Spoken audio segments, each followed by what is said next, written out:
Syederalun, Yayasan Aksi Cepat Tanggap atau ACT masih beroperasi meski izin penyelenggaraan pengumpulan uang dan barang atau PUB telah dicabut pemerintah melalui Kementerian Sosial. Hal senada juga disampaikan salah seorang relawan ACT yang mengaku bernama Ricardo. Pantauan tribunnews.com di area parkiran Menara 165 Cilandak, Jakarta Selatan, sekitar pukul 13.20 waktu Indonesia bagian Barat, sejumlah mobil operasional milik ACT tampak masih terlihat.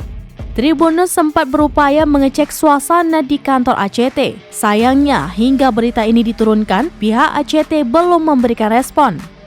Sebelumnya, Kemensos mencabut izin penyelenggaraan pengumpulan uang dan barang atau PUB yang telah diberikan kepada Yayasan Aksi Cepat Tanggap atau ACT tahun 2022. Hal ini lantaran dugaan pelanggaran peraturan yang dilakukan oleh pihak yayasan.